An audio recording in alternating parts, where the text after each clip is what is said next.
Jesús. Bien, vamos a la palabra. Estamos entrando al final de la serie El Anticristo en Acción. Tengo mucho más que decir y de hecho quería decir más, pero entiendo que la Biblia dice tanto al respecto que estaríamos aquí meses y hay otras cosas que comenzó el Espíritu Santo a poner en mi corazón que les comparto en las próximas semanas. Así que hoy vamos a cerrar la serie El Anticristo en Acción y sería esta la segunda parte de el tema que comenzamos la semana anterior cuando comencé a hablar acerca del gobernante que viene. En la serie El Anticristo en Acción hemos visto tres categorías de anticristo. El anticristo como un espíritu moviéndose en la tierra, influenciando ya sea la educación, la miria y también las iglesias.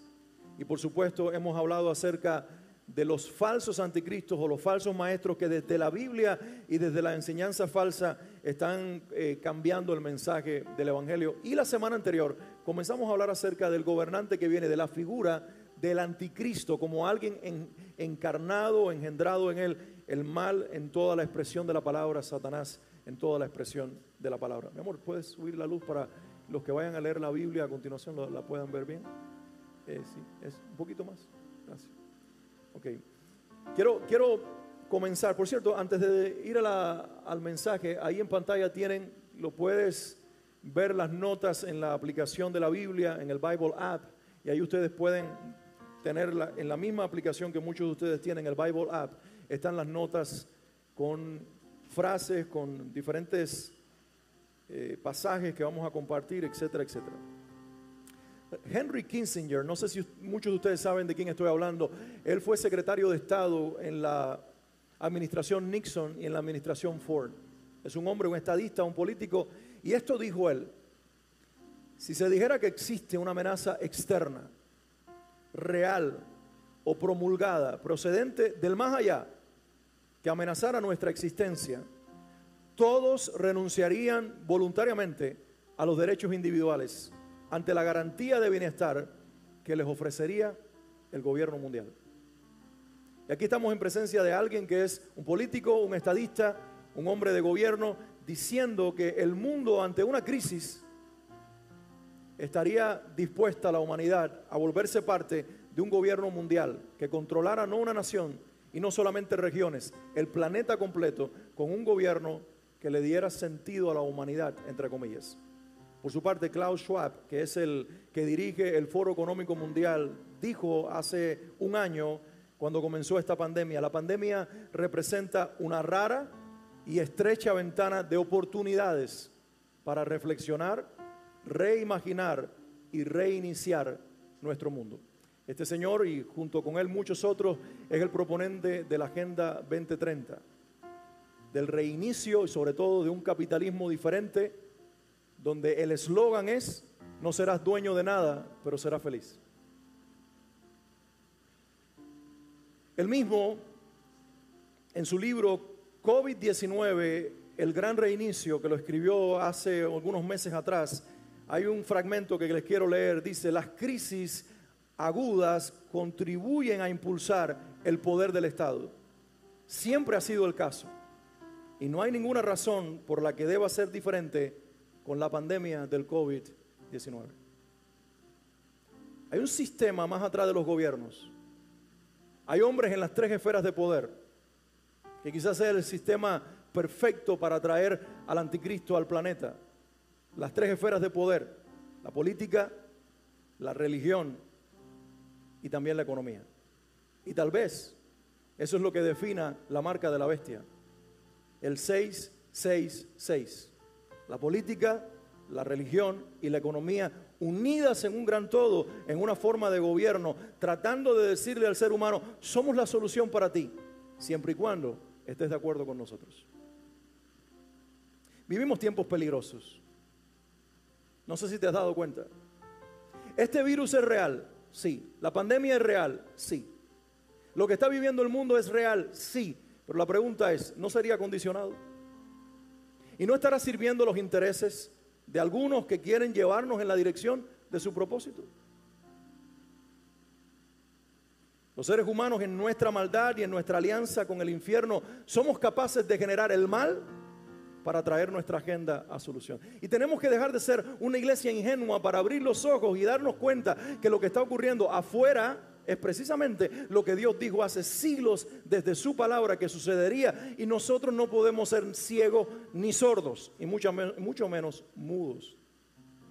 Tenemos que ver, tenemos que oír, pero sobre todo hablar y ser la voz que se levanta en medio del desierto y la luz que se prende en medio de las tinieblas para seguir siendo la diferencia. No sé si el pueblo de Dios puede decir amén. Ahora, mis hermanos, si el virus fue fabricado y fue generado para crear crisis o no, sí puedo decirte algo en este día que no quiero que pierdas de vista. Mi Dios, tu Dios, nuestro Dios es soberano. Y la maldad del hombre no escapa del orden de Dios. Y Él usará inclusive los planes macabros del enemigo para acelerar el gobierno final, que no es el del anticristo, es el del Hijo de Dios que está a punto de aparecer. Muchos dicen el gobierno final es el del anticristo. El gobierno final no es el del anticristo, es un gobierno preliminar. El gobierno final es el de Cristo reinando sobre toda lengua, nación y sobre todo reino. Ya no será una democracia, será una teocracia, y Dios mismo estará en el poder. Ahora, la Biblia profetiza el surgimiento de un gobierno mundial que como una bestia horrible extiende su poder sobre toda la tierra. Apocalipsis ve y Daniel también ven esta bestia. Daniel vio 4 bestias que representaban los 4 grandes imperios: Babilonia, Persia, Grecia, y por último la última bestia, que tiene 2 cabezas, que es monstruosa, la Roma antigua, que vuelve a resurgir el último tiempo. Juan en el Apocalipsis ve a esa misma bestia como un poder mundial gobernando o intentando gobernar las naciones de la tierra. Ahora, en la cabeza de ese gobierno hay un hombre, y la Biblia lo llama el engendro de maldad, el inicuo, el hijo de pecado, la bestia y el anticristo. En la semana pasada, dentro de esta serie, comencé a hablarles del gobernante que viene, sobre lo que Pablo enseña en 2 Tesalonicenses 2. ¿Lo recuerdas? Pero hoy quiero introducirlos a un pasaje de la Biblia que espero que ustedes hayan leído y que ustedes sean al menos conocedores de lo que dice, aunque no quizás de la interpretación, y espero que también de la interpretación, muchos de ustedes, pero al menos de lo que dice, y ustedes abran las páginas de ese libro con frecuencia, porque es un libro muy profético. De hecho, es uno de los libros que hay que leer junto con el libro de Revelaciones para entender revelaciones. Me refiero al libro de Daniel. Un hombre que vivió en el siglo VI antes de Cristo y sin embargo todavía tiene vigencia lo que dijo. Y quiero que vayan conmigo a la Biblia, a Daniel capítulo 9, y vamos a leer los versículos 20 al 27. Daniel 9, 20 al 27. ¿Ya estás ahí? Si no, escucha cuando lo lea y ustedes lo siguen, ya sea con la vista, si tienes la Biblia abierta allí. Por cierto, te animo a tener tu Biblia electrónica, impresa, como sea, y tener algo donde tomar notas, para que después puedas reflexionar, meditar, volver a ver lo que estamos nosotros compartiendo. Y bueno, gracias a Dios tenemos también las notas en el Bible app para que las revises. La Biblia dice: aún estaba hablando y orando. Este es Daniel hablando, el profeta, y dice: aún estaba hablando y orando y confesando mi pecado y el pecado de mi pueblo Israel, y derramaba mi ruego delante de Jehová mi Dios por el monte santo de mi Dios.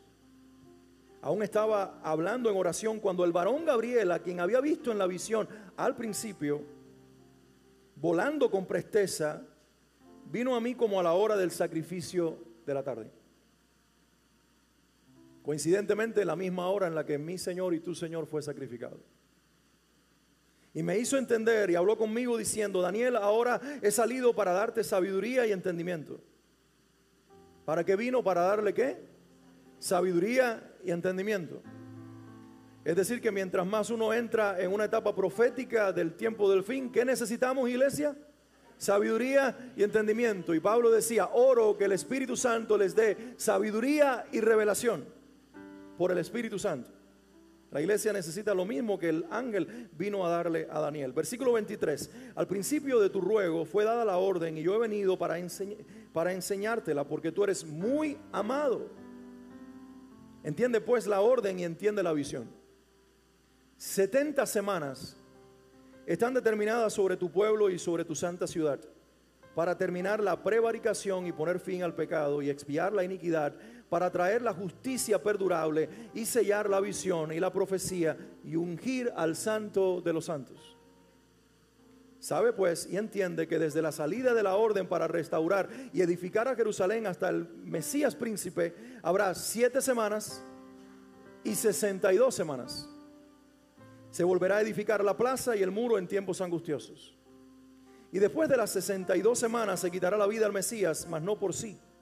Y el pueblo de un príncipe que ha de venir destruirá la ciudad y el santuario, y su fin será con inundación, y hasta el fin de la guerra durarán las devastaciones.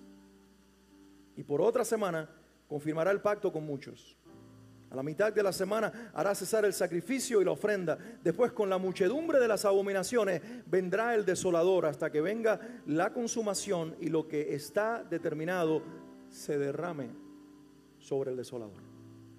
Oramos. Padre, oro que la palabra que tú ahora nos das para nosotros ser retados y edificados por ella, el Espíritu Santo que la dio a Daniel a través del ángel, ahora, Señor, el Espíritu Santo dé vista espiritual a tu pueblo y ponga en mí palabras certeras que vienen de ti, no de mí, Señor, para enseñar tu palabra en el nombre de Jesús. Que este ambiente se llene, Señor, de la presencia de ángeles asignados por ti para impedirle al enemigo que venga a robar la palabra. Que los corazones y las mentes se unan ahora para tener la disposición de escuchar tu palabra. En el nombre de Jesús pongo mi vida en tus manos y que todo lo que soy, espíritu, alma y cuerpo, responda a la voluntad de lo que tú quieres decir. Así oro en el nombre del que tiene nombre sobre todo otro nombre, en el nombre de Jesús. Y el pueblo de Dios dice amén y amén. ¿Qué ha estado pasando? Leí a partir del versículo 20, pero ustedes tienen que entender lo que sucedió en los versículos anteriores. Capítulo 9, versículos del 1 al 19. Daniel es un profeta, ¿cierto? ¿Y los profetas qué hacen? ¿Y qué es profetizar? Es dar una palabra de Dios que tiene que ver con el futuro. Pero sin embargo, hay algo interesante en este pasaje. Este profeta, Daniel, hace algo. Él va a las profecías escritas por el profeta Jeremías para buscar y para indagar cuál es el tiempo que a través de Jeremías Dios dijo que sería el final de la deportación y del exilio en Babilonia. Ya para ese entonces Babilonia no es imperio, Daniel es un anciano y quien está reinando es el imperio medo-persa. Es la bestia que como un oso él ve en la visión de las 4 bestias. Y él dice, ¿será que ya se acerca el tiempo profetizado por Jeremías? ¿Cuántos años dijo el Señor? Y Jeremías había dicho, al final de los 70 años volverán a casa.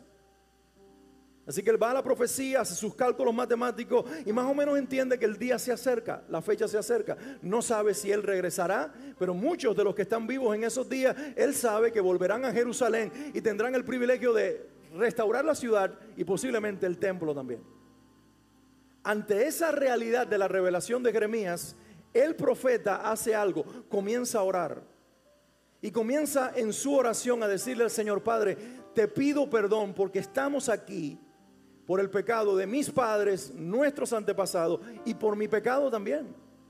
Y yo quiero pedirte antes de regresar a mi tierra con mi gente, yo quiero pedirte que tú perdones el pecado de tu pueblo. Y ahí comienza por la intercesión y la confesión a traer una sanidad espiritual, preparando a la nación espiritualmente para que ocurra el milagro del regreso a la tierra prometida. ¿Aprenden algo ustedes de cómo solucionar problemas espirituales y que no se cierren las puertas del cielo para que Dios pueda bendecirnos? Empieza con confesión y no con buscar culpables a terceros, sino nosotros mismos meternos en el problema y llamarnos pecadores e interceder al Señor para que Él nos perdone junto con los nuestros y traiga sanidad, restauración y milagro como el que Daniel esperaba y Jeremías había profetizado. Ahora me encanta que él, siendo profeta, vaya a la profecía escrita, porque el profeta aquí está dependiendo no de su don profético, sino de la palabra profética. Y todo profeta entendido sabe que aunque tiene una palabra del cielo, esa palabra tiene que venir a la palabra profética segura para que haya una alineación entre lo que Dios me dijo y lo que Dios ya dijo, y así yo sepa que mi corazón no me está engañando. Y eso es lo que el profeta ahí está haciendo. Quiero ver lo que Dios está diciendo, porque pareciera que a mí me está diciendo que el tiempo ha llegado o está a punto de llegar para que Israel vuelva a su nación, el templo sea reedificado. Y quiero ver lo que Dios dijo a través de su palabra probada a través del tiempo. En medio de su oración lo sorprende el ángel. Y dice la palabra de Dios que yo todavía estaba hablando en oración cuando el varón Gabriel, el mensajero oficial de Dios, el que vino a María, el que vino a José, el que habla todo el tiempo de parte de Dios, dice, vino con presteza volando. Y ahí sabemos que los ángeles vuelan. Y posiblemente tengan alas, como los querubines también. Y vino rápido, y vino a interrumpir la oración, y vino con un mensaje. Y lo curioso del mensaje, mis hermanos, es que vino a decirle no que Israel regresaría, vino a decirle lo que pasaría junto con el regreso y aún todos los siglos que venían por delante. Y la palabra profética que el ángel le da a Daniel viene en la forma de un mensaje conocido como las 70 semanas. ¿Qué son estas 70 semanas? En la Biblia y en muchas otras partes, como en los libros de Moisés, los primeros 5 libros, la palabra semana puede significar 7 días, como también puede significar un periodo de 7, que no necesariamente son 7 días, sino que puede ser un periodo de más tiempo. Y en este caso, todos los que estudian la profecía, y vamos a ver por qué entienden esto, y debemos entenderlo también, entienden que aquí, aunque se llaman 70 semanas, no es un periodo de 70 semanas, es un periodo de años. Y vamos a ver por qué. Ahora, antes de verlo, vamos a ver cuál sería el propósito de estas 70 semanas. Si tienes la Biblia abierta todavía en Daniel 9, vamos al versículo 24, quiero leerlo un momentito, porque el ángel le dice, mira, estas 70 semanas, estos 70 periodos de tiempo que vamos a después a definir cuántos años son, tienen como propósito esto. Y dice el versículo 24, este es el propósito: 70 semanas están determinadas sobre tu pueblo. Pregunto, ¿sobre qué pueblo? Israel como nación. Esta profecía tiene que ver con la nación de Israel, y nosotros como espectadores, la iglesia de Cristo, hemos estado esperando que venga el cumplimiento final de estas 70 semanas. Por eso por ahí alguien dijo, el reloj profético de Dios es Israel, y alguien dice, no, el reloj profético de Dios es el propio Cristo, y no se ponen de acuerdo. Y realmente la escritura está diciendo es, sí tienes que mirar a la nación de Israel. Porque a través de lo que sucede en la nación de Israel, los tiempos anuncian cuán cerca está Cristo. Mateo 24, él dijo, cuando vean la higuera reverdecer, sepan que el verano está cerca. Y lo que él estaba diciendo es, cuando vean resurgir a Israel como nación, sepan que de ahí a un poquito más de tiempo, el regreso del Señor está a la vuelta de la esquina. Han pasado 70 años, pero ¿qué son 70 años para un Señor que mira 1000 años como un día? Y un día como 1000 años. Entonces sí hay que mirar a Israel. Y dice aquí, estas 70 semanas están determinadas sobre tu pueblo, sobre tu santa ciudad, Jerusalén, para terminar, ¿qué cosa? Israel fue al exilio por causa de su pecado. Dice, para terminar la prevaricación, poner fin al pecado, expiar la iniquidad, para traer la justicia perdurable, sellar la visión, la profecía y ungir al santo de los santos. Mira todo lo que yo voy a hacer y todo lo que he hecho, dice el Señor. Los traje al exilio, los metí en Babilonia, los hice sufrir 70 años, los voy a regresar en medio de oposición, los voy a plantar en su tierra, los voy a rodear de enemigos, los voy a volver a destruir, los voy a sacar de su tierra, van a desaparecer por 2000 años, y al final de todo ustedes regresarán para que el santo de los santos, a quien negaron, crucificaron, sea ungido por ustedes y declarado el Mesías de Israel como el Salvador del mundo. Alguien déle un aplauso al Señor Jesucristo. El final de la obra de salvación del mundo concluye donde todo comenzó. ¿Dónde nació la iglesia? En Jerusalén.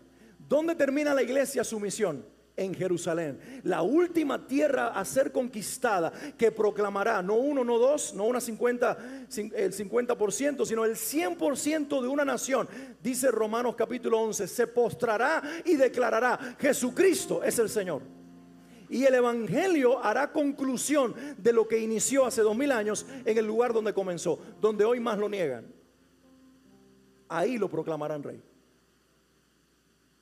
Ahora vamos a ver la división de las 70 semanas. ¿Qué significan estas 70 semanas?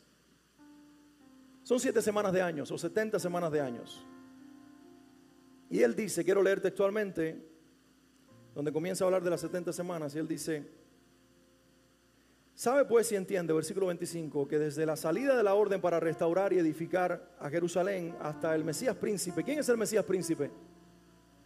Jesús. Habrá 7 semanas y 62 semanas.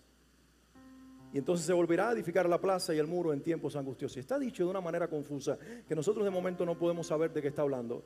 Pero divide 69 semanas en 2 periodos. ¿Se dieron cuenta? 7 semanas y 62 semanas. ¿Qué quiere decir esto? Mire qué curioso. 7 semanas de años son ¿cuántos años? 49 años. En el momento que Daniel recibe la palabra del ángel, pasaron justo a partir de ese momento 49 años. Y en el año 445, Artajerjes, el emperador del momento, dio una orden y dijo: ve, Nehemías, a tu tierra, reconstruye los muros y haz que la ciudad de donde tú vienes, que te produce tanta tristeza saber cómo está, vuelva a ser lo que tú quieres ser. Te doy permiso para buscar madera, para que se te abran la frontera, y aunque se te oponga quien se te oponga, yo, el emperador del momento, doy la orden de que tú reconstruirás tu ciudad. Y eso ocurrió justo 49 años después.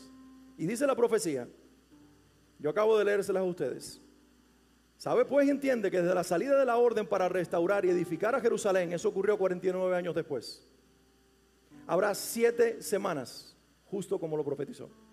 Y luego habla de 62 semanas más. Y luego al final dice: se volverá a edificar la plaza, el muro en tiempos angustiosos. Esa edificación de plazas y muros ocurre en esos primeros 49 años. ¿Y por qué tiempos angustiosos? Porque ustedes tienen que leer el libro de Nehemías. Hay un Tobías, hay un árabe llamado Gesén, hay una oposición impresionante, hay una amenaza de muerte sobre Nehemías, hay un pueblo que tiene que trabajar con una mano poniendo el ladrillo o la piedra del muro y en la otra una espada. Hay gente que tiene que estar mirando que no venga el enemigo, y en tremenda oposición Nehemías en solo 50 días levanta una muralla en medio de oposición. Y cuando eso lo hace, por cada extremo de la ciudad salieron 2 coros de 400 personas, y la Biblia dice: y los pueblos vecinos escuchaban la algarabía y la alabanza, porque Israel había regresado a casa y tenía los muros levantados, que significaba libertad, victoria y hegemonía. 49 años después. ¿Acaso Dios no es preciso en la profecía? ¿Acaso Dios no se prueba en la historia?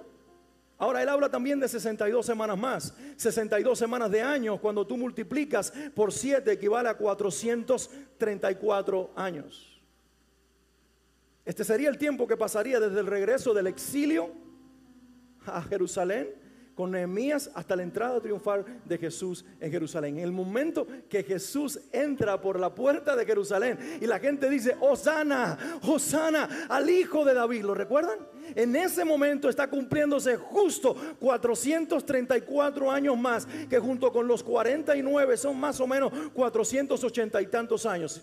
Ustedes hagan la matemática, pero está hablando de casi 500 años desde la profecía dada a Daniel, y Dios está en el tiempo haciendo las cosas precisas. ¿Pero cuántas semanas son? Son 70 semanas.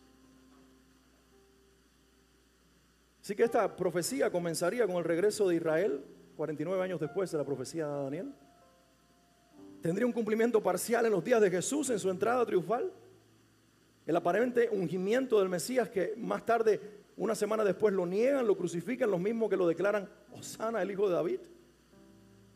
Pero hay una última semana que tiene que ver con el final de los tiempos. Es decir, Dios reservó la última semana de las 70 de la profecía y la separó de las otras y puso en el medio una historia de 2000 años. Y en esa historia de 2000 años, ¿sabe quiénes estamos? Nosotros. ¿Y sabes por qué nosotros estamos allí? Porque la Biblia dice, me haré de un pueblo que no es mi pueblo, lo haré pueblo mío. Y de gente que no me conoce, me buscaré gente que me adore. ¿Y sabes para qué lo haré? Dar un aplauso con el hermano. ¿Y sabes para qué lo haré? Llega Pablo en Romanos capítulo 9, 10 y 11 hablando de la elección de Israel y dice, iglesia que no eres judía, ¿sabes para qué existe? Existe para provocar a celo a los judíos. Existe para que cuando ellos vean el favor de Dios sobre ti y cómo tú exaltas al Hijo de Dios y lo declaras tu Señor, Dios encarnado, el favor de Dios está sobre ti. E Israel lo sabe. Benjamín Netanyahu, que hace poco era el primer ministro, tenía que decir, el mejor aliado de la nación no son otros países, no es América, es la iglesia de Jesucristo. Claro, él es un sionista, él no es un ortodoxo. Si tú vas al barrio ortodoxo de Jerusalén y tú proclamas el nombre de Cristo y lo llamas Dios, uno con el Padre y el Espíritu Santo, no sales vivo de ahí porque son tan extremistas como los musulmanes.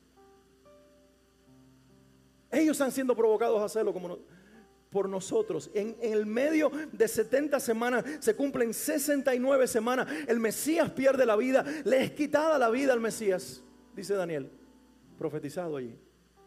Y luego hay un lapso de tiempo que ha durado poco más de 2000 años, donde la iglesia se ha estado moviendo en cada rincón de la tierra y donde Dios está diciendo de toda lengua y nación, me estoy formando un pueblo, porque esto no tiene que ver con cultura, esto no tiene que ver con tradición, esto no tiene que ver con la ley de Moisés, esto no tiene que ver con ser descendientes directos de Abraham, esto tiene que ver con que desde el Edén le di una profecía a la mujer y le dije, la serpiente te morderá en el talón, pero tu descendencia pisoteará su cabeza y la destruirá.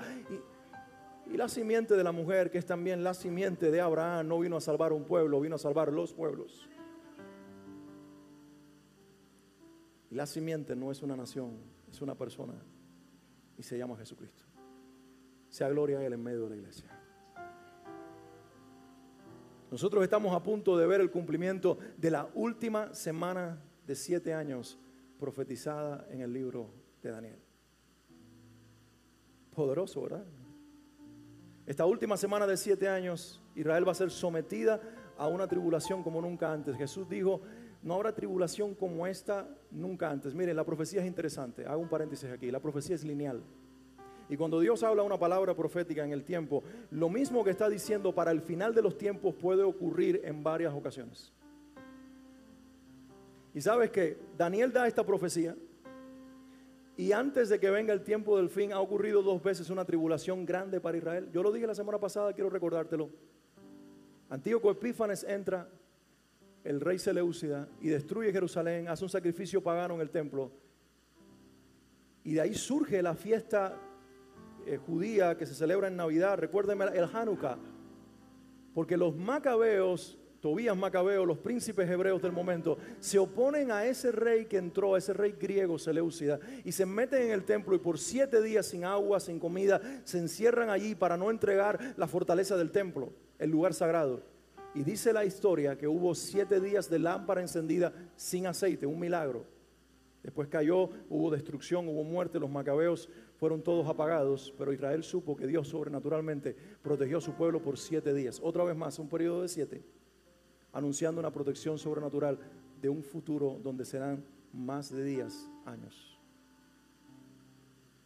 Y es Dios diciéndonos a nosotros en la historia, esto ya pasó. Israel vivió una tribulación cuando ese rey entró, pero luego en los días de Cristo, en el año 70 después de la resurrección del Señor, viene otro rey más, Tito Vespasiano, que después llegó a ser emperador, en ese momento general, destruye Jerusalén y pareciera ser que esa era la tribulación final, pero Jesús dice, no, hay una tribulación más grande. Y hay una tribulación mayor. Y en ese momento Romanos 11 se va a cumplir. Y en Romanos 11 dice, no te jactes tú que eres rama silvestre, iglesia, nosotros, porque aquella rama original que fue cortada, tiene el Señor poder para reinjertarla al tronco y volverla a ser su pueblo. Y sucederá en ese tiempo final, cuando Israel en medio de su dolor dirá, sí tenemos un Mesías, ya vino y viene otra vez, ven Señor Jesús. Y el Maranata que nosotros cantamos lo comenzará a decir la iglesia salva en Jerusalén. Maranata, Cristo, ven ya.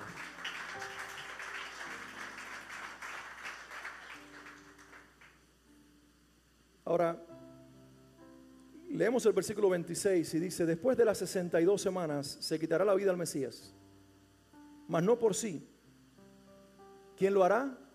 Lo hará el pueblo de un príncipe que ha de venir. Destruirá la ciudad y el santuario, y su fin será con inundación, y hasta el fin de la guerra durarán las devastaciones. Dice que quien quitará la vida al Mesías será el pueblo de un príncipe que ha de venir. Correcto lo que está diciendo aquí. Porque en el momento que Cristo es crucificado, el príncipe no estaba en Jerusalén, pero sus ejércitos sí. Y en el momento que Cristo es crucificado, ni tan siquiera era un príncipe, ni su padre era un emperador, pero lo llegarían a ser.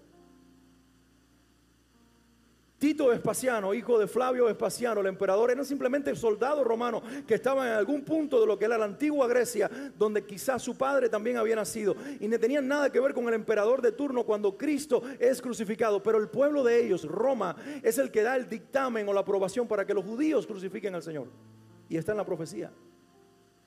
¿Alguien puede profetizar 500 años y tantos antes de que suceda algo tan preciso? Solo Dios puede decirlo.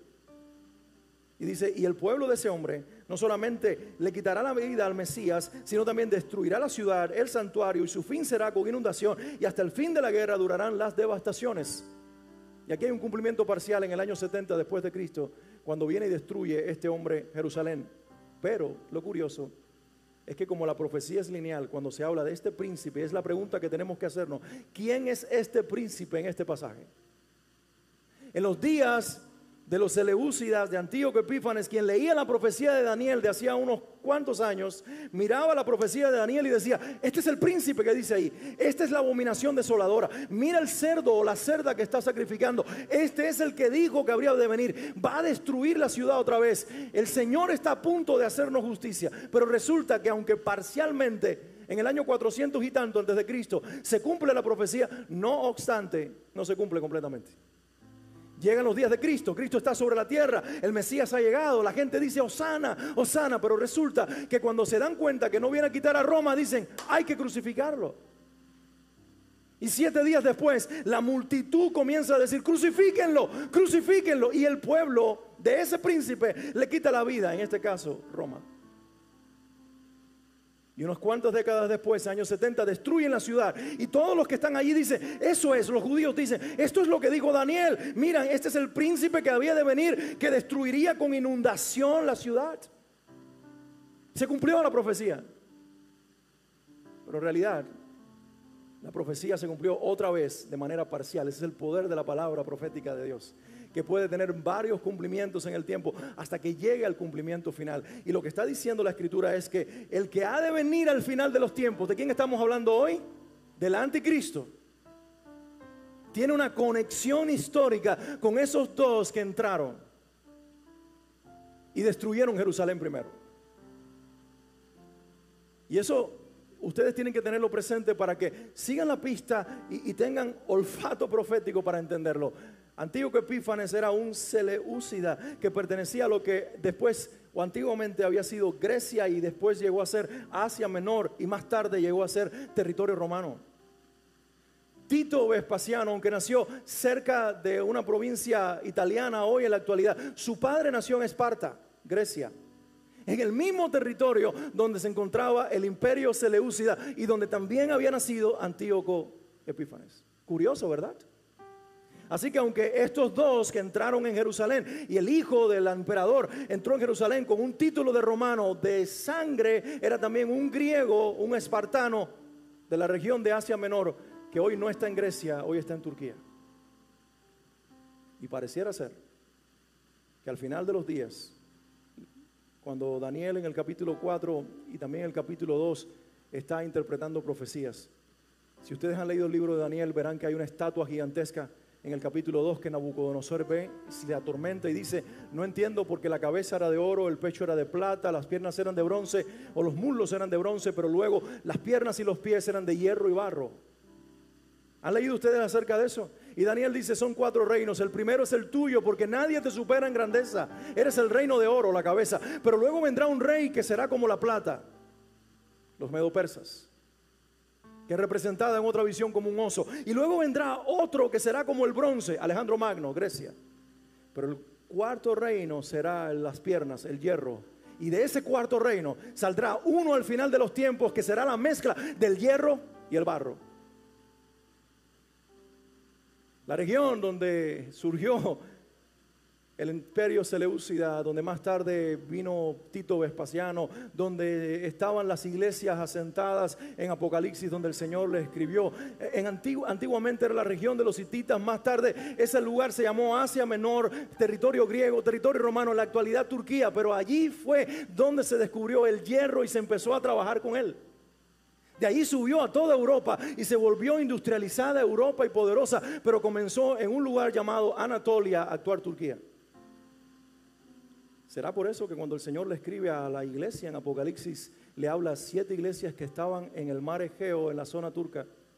Porque será que quizás desde allí pondrá sus campamentos el anticristo para intentar destruir a Jerusalén al final de los días. Y el Señor ha estado enviando un mensaje al mundo a través de su palabra, para que por eso es importante que tú entiendas cuando la Biblia habla de regiones, de qué está hablando, de personas, dónde nacieron, qué conexiones históricas tiene, porque eso también, lo pasado apunta al futuro. Alguien dijo, la mejor manera de entender la profecía futura es entendiendo la manera en la cual Dios obró en el pasado. Así que ya tenemos la perspectiva profética de lo que está hablando aquí la palabra de Dios. Daniel, tú estás preocupado por regresar al final de los 70 años a Jerusalén, pero ese es solamente el comienzo. Sí van a reconstruir los muros, sí van a volver a la ciudad, pero después de eso vendrá otro rey y los destruirá y volverán a sufrir. Y cuando pareciera que todo terminó y volvieran a estar ustedes otra vez en la tierra, vendrán los romanos y lo convertirán en una provincia romana y finalmente matarán a tu Mesías, destruirán tu ciudad, acabarán con tu templo y desaparecerán de la tierra. Pero al final de los tiempos, sin idioma, sin lengua, sin pueblo, resurgirán. Y resulta que para ese entonces, alguien habrá descubierto o redescubierto la lengua hebrea, alguien les devolverá la tierra y en un día la nación resurgirá. Y cuando eso suceda, volverán a ser víctimas del ataque despiadado de un hombre engendrado por el infierno, queriéndolos destruir para que la promesa no se cumpla de que tú tendrías fidelidad a Abraham y que toda su descendencia, incluida Israel, iba a ser bendita en la simiente que es Cristo. Satanás no tiene odio a los judíos, tampoco le tiene odio a los cristianos, sino lo que representamos. Representamos una promesa que Él no quiere que se cumpla. En ti serán benditas y en tu simiente todas las naciones de la tierra. Abraham, tu fe te hará vida a ti y a todos los que la tengan como tú. Y tu simiente, que es Cristo, salvará a un pueblo, Israel, y salvará a la suma de muchos pueblos, la iglesia, y se hará verdad. Esto es sí, dice el Señor. Y el diablo dice, me voy a proponer destruir la nación y borrarla de la tierra, acabar con los judíos y ellos. Y se ha levantado, Hitler se levanta, mata 6 millones y la muerte de tantos millones de judíos lo que provoca es que las Naciones Unidas les entreguen un pedazo de tierra para deshacerse de ellos y decir, finalmente los árabes lo matarán, y no sabían que en poco tiempo harían reverdecer el desierto, venderle flores a la gente de la arena del desierto, vender cítricos, volverse ricos, tener un poderío militar y una nación de este tamaño poner de rodillas a sus enemigos en tan solo 6 días. Porque Dios está cumpliendo en ellos una promesa, pero también la está cumpliendo en ti y en mí. Porque nosotros, si bien no somos judíos, hemos sido alcanzados por la simiente de Abraham, que tiene un nombre, es el Hijo de Dios y se llama Jesucristo. Pregunta que tenemos que hacernos hoy, quiero ir ya aterrizando este mensaje. ¿Qué debemos hacer los cristianos? ¿Qué debemos hacer tú y yo ante un mundo que se dirige sin detenerse a ese gobierno mundial? Como escuchamos a estos hombres, y puedo poner muchos más testimonios de estadistas, de políticos, de economistas, que dicen la solución es que nos unamos, hagamos un gobierno mundial y un hombre fuerte, inteligente, mesiánico nos salve. Y aunque nosotros no querramos, en esa dirección vamos, porque a Dios le conviene que eso suceda para traer a su Mesías y traer su reino final. Y en lugar de nosotros oponernos a que eso suceda, vamos a brillar mientras eso sucede con la luz del Evangelio que está ardiendo dentro de nosotros. ¿Alguien puede decir amén? Pero ¿cómo lo hacemos? Quiero terminar con Lucas capítulo 21, versículos 34 al 36. Es el pasaje profético del Evangelio de Lucas, paralelo con Mateo 24. Jesús dando una palabra profética del final de los tiempos. Y al final del pasaje, después de hablar de las señales, Él da una admonición, una advertencia, Él da una exhortación a la iglesia. Y esto es lo que nos dice. En el versículo 34, el Señor nos dice: tengan cuidado. ¿Cómo respondemos nosotros a los tiempos que estamos viviendo? Y cómo el mundo corre en dirección hasta rendirse en los brazos del propio Satanás. El Señor dice: pero tú, iglesia, mientras todos están como ingenuos, cediendo a lo que está sucediendo, tú ten cuidado. Ten cuidado. Mira cómo dice la palabra, la Nueva Traducción Viviente, el versículo 34 se lee así: tengan cuidado. Estén alertas, dice otra versión. No dejen que su corazón se entorpezca. Y mira esto, mira la estrategia de Satanás. Él está operando por medio de políticos, economistas, llevando al mundo a donde lo quiere llevar. ¿Y qué está haciendo el diablo con la iglesia? Y el Señor nos advierte: ten cuidado de que tu corazón se entorpezca. ¿Con qué? Con parrandas, con borracheras. Ni te preocupes por las cosas de esta vida. No dejes que ese día los agarre desprevenidos. La intención de Satanás es que tú estés tan preocupado en entretenerte y divertirte, o en preocuparte con tus asuntos y tus afanes de la vida, para que lo profético te importe un comino. Y para que esta vida de este lado de la eternidad sea más importante para ti, y cuando escuches un mensaje como este desde la iglesia, diga: no, pastor, enséñame a cómo multiplicar el dinero. Y enséñame a cómo ser feliz aquí y ahora. Y enséñame a cómo tratar con la ansiedad y los problemas que tengo y la preocupación. Y dice el Señor: tengan cuidado. No dejes que tu corazón se entorpezca con parrandas. Jesús está hablando proféticamente de lo que va a ocurrir al final de los tiempos. ¿Para quién es la advertencia entonces? Para la gente de esos días. Y si nosotros analizamos las profecías de Jesús, Lucas 21, Mateo 24, se están cumpliendo delante de nuestros ojos. Por lo tanto, ¿qué crees que esté haciendo Satanás con los cristianos? Muchacho, domingo en la iglesia por la mañana. No, hombre. Si tú vives en Miami Beach, tonto, ¿qué tú haces aquí? Con camisa de mangas largas, cuando pudieras estar en short, allí con tus sandalias, quemándote en la playa, tomando lo que tú quieras, pasándola bien. Y tú dices: ¿verdad? Si la última vez que fui era riquísimo. Y no hay ningún problema con ir a la playa, pero hay que escoger el día y el momento y saber cómo hacerlo. Y Él te dice: mira, lo más importante es que descubras la clave de la felicidad. Despreocúpate de todos esos anuncios de la Biblia y de que el mundo está cambiando y de que los malos se van a levantar. No, esos son voces alarmistas. Tú lo que necesitas es pasarla bien. Y lo otro que hace Satanás es llenarte de preocupaciones por esta vida. Tú estás aquí y dices: Dios mío, mañana tengo que pagar la luz. Ay, el carro, ¿será que lo puedo pagar? ¿Será que esta semana me botan del trabajo y no tendré para pagar la casa? Y estás tan preocupado con esas tonterías. Y digo tonterías, ¿sabes por qué? Porque dice el Señor: mira las aves. Ellas no hacen nada para vestirse ni para comer, y mi Padre las alimenta. Mira las flores. Ellas no hacen nada para vestirse, y ni Salomón se vistió como una de ellas. ¿Cuánto más no hará con ustedes, hombres de poca fe? El diablo quiere entretenernos con preocupaciones y con placeres. Cristo nos está llamando a separar todas esas cosas, mirar la palabra profética y tener cuidado de no ser entretenidos.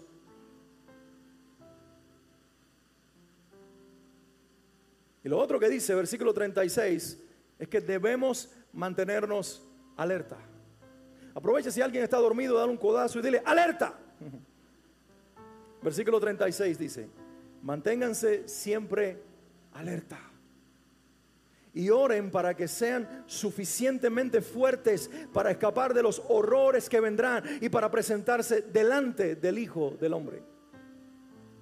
Estar alertas en el idioma del Nuevo Testamento la manera en que fue escrito y el significado que tiene significa literalmente esto, si lo fuéramos a transliterar. Sean intencionales en conocer la estación profética en la que se encuentran. Cuando Jesús dijo, estén alerta, no es desvelado, no es tomando café extra para no dormirte, porque no voy a hacer que esta noche el anticristo venga. No, si vienen, el Señor lo pone temporalmente bajo tus pies. No estar alerta, no es estar preocupado. Estar alerta no es estar nervioso. Estar alerta no es vivir con temor. La gente piensa que cuando el Señor dice estén alerta es... Y no es eso. Estar alerta es estar en paz. Estar alerta es estar confiados. Estar alerta es saber quién es mi Dios. Mayor es Él que el que está en el mundo. Pero estar alerta es ser intencional en conocer la estación profética en la que me encuentro. Quiere decir que la Biblia tengo que abrirla con más frecuencia. Mis ojos tienen que ser intencionales en buscar ese tipo de lenguaje bíblico y saber lo que Dios está diciendo para mis días, para que cuando las cosas sucedan no me tomen por sorpresa. Estaba viendo una entrevista en estos días. Cuando todos ellos dormían en mi casa, estaba viendo RT Noticias. Estaba en un programa noticioso de participación conocido como Las Cartas sobre la Mesa. Un periodista, creo que venezolano, pero que reside en Madrid, entrevistó a 3 personas, 2 mujeres economistas, una a favor del tema y una en contra. Y el que estaba enfrente de él, un funcionario de gobierno. Y este era el tema. Hablemos de la Agenda 2030. Ustedes dicen, ¿qué es eso? Para nosotros desconocido, pero para ellos tema de actualidad. Hablemos de la Agenda 2030. Y comenzaron a hablar acerca, partiendo, dice el entrevistador, partamos de este eslogan, que yo lo mencioné hace un momento atrás. No tendrás nada, no poseerás nada, pero serás feliz. Y mira directamente al funcionario de gobierno y le dice, fulano de tal, olvide su nombre, tú eres el encargado por el gobierno español para acelerar la Agenda 2030 para que cuando llegue el 2030, por eso se llama así, nuestro país con el resto de las naciones que están participando de esto, podamos vivir lo que está siendo planificado. ¿Qué significa esto? Le dijo, de no poseer nada y ser feliz. Y él dice, mirándolo con una sonrisa, le dice, significa lo que escuchaste, que no tendrás nada, pero serás feliz. El entrevistador le dice, pero alguien tendrá, porque alguien seguirá siendo el dueño de la empresa. Y él le dice, sí, unos pocos seguirán los dueños con el control del gobierno y el resto recibirá una renta universal para vivir. Ese es el plan. Cuando te acostumbras y se legisla para que el gobierno te dé 2,000, 1,000, 5,000 dólares mensuales, el que quiera, están condicionándote para que te acostumbras a decir, qué rico que me den dinero. Y no sabes que ese es el entrenamiento para que cuando abras los ojos, entonces el gobierno te diga, ahora como te doy, también te digo cómo vivir. Y ahora te digo qué decir y sobre todo qué creer. Porque eso, yo no voy a entrar en ese tema hoy, ustedes lo pueden leer, Apocalipsis 13 y 14, esa es la marca de la bestia. No es una vacuna.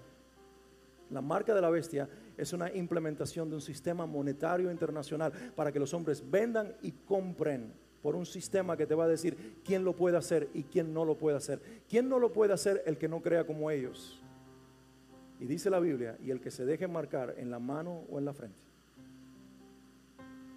Y poner esta marca de la bestia, estará adorando al diablo y no tendrá parte con el Señor Jesucristo. Este señor que les mencioné al principio, Klaus Schwab, el año pasado negó que se estaba fabricando un chip para poner en la piel de los seres humanos. Pero este año, junio del 2020, dio una entrevista, ustedes pueden encontrarla en internet, donde él muestra el chip y dice dónde ponerlo, la mano derecha y la frente, donde mismo dice la Biblia. Y él dice estas palabras, va a ser tan increíble que nuestras funciones biológicas se van a fusionar con las funciones digitales. Y nosotros desde la mente podremos controlar nuestras transacciones. Nadie, fíjense, te podrá robar tu información, no habrá robo de información. Para quitarte tu dinero tendrán que sacártelo de la piel, estarás seguro y vivirás confiado. Nunca más existirá el robo. Esa es la manera en la que se está vendiendo una tecnología que apunta. La tecnología en sí no es mala, pero como la Biblia dijo que iba a servir a los intereses del diablo, entonces sí lo es. ¿Te parece que estamos viviendo los tiempos profetizados? Solamente falta que quien lo detiene se ha quitado de en medio. Solamente falta que aquel que da la orden y dice ahora es o ahora no es, y ese es mi Dios y tu Dios, le diga al diablo, tienes el permiso para operar. Pero le tengo una noticia a Satanás si no lo sabe. Son tan solo 3 años y medio. Después de eso Cristo viene a establecer su reino y solamente Él será el rey sobre toda la tierra. Quiero que te pongas de pie. Así que al irnos de este lugar en este día, no quiero que te vuelvas un conspiranoide, pero sí un cristiano bíblico. Y que pongas en contexto lo que está pasando alrededor de nosotros y lo mires desde la perspectiva bíblica y digas, Señor, ¿cómo quieres que yo responda? Y el Señor te dice, quiero que tengas cuidado, que no dependas del placer para ser feliz, ni tampoco que vivas afanado por lo que tienes o dejas de tener. Que aprendas a confiar en mí. Eres más valioso que una flor del campo o un pájaro del campo. Eres mi hijo y mi hija amada. No dejes que la ansiedad se convierta en el arma de Satanás para cerrar tu conciencia y matar tu espiritualidad y cerrar tu fe. Tampoco dejes que el placer sustituya el gozo, porque el gozo es un fruto del Espíritu y el placer es la alternativa barata que te ofrece el diablo a través del mundo. En su contexto bueno y natural, creado por Dios, es bueno, pero fuera y extralimitado de lo creado por Dios es diabólico y tiene el diseño de silenciar tu conciencia, adormecer tu espíritu y matar tu fe. Debemos tener cuidado y debemos estar alertas. Debemos orar, como dijo Jesús, y debemos ser intencionales en conocer qué estación profética estamos viviendo. Mis hermanos, si no lo saben, la estación profética que estamos viviendo es el preámbulo del tiempo del fin. Y para eso se necesita una iglesia que sí quiera brillar en medio de las tinieblas. Hoy es fácil, pero de aquí a muy poco tiempo te costará todo ser cristiano. Y yo espero que tú y yo seamos de los que le apueste al cielo antes que a la tierra y a Cristo antes que al anticristo. En el nombre de Jesús, que esto sea sí y amén en medio de la iglesia. Cierra tus ojos, vamos a orar. Padre, gracias por tu palabra, has hablado en nuestros corazones. Junto con la revelación de tu palabra profética, también está tu advertencia profética. Y nosotros queremos estar, Señor, alerta. No queremos estar adormecidos por esta vida. Queremos, Señor, tener nuestros sentidos espirituales bien despiertos, bien afinados, para entender no solamente los tiempos, sino escuchar la voz del Espíritu, hablando en nuestros corazones, enseñándonos a creer. Te pido que el corazón de tu pueblo esté la paz del Espíritu Santo, el gozo del Espíritu Santo y la fe con la que vencemos al mundo. Tu palabra lo declara y esta es la victoria que ha vencido al mundo. Nuestra fe, que no haya nada ni nadie que pueda robarnos, matar o apagar nuestra fe, sino que por el contrario, tu palabra, la oración y la dependencia del Espíritu hagan de nuestra fe cada vez más fuerte, más robusta y más poderosa en el nombre de Jesús. Amén y amén.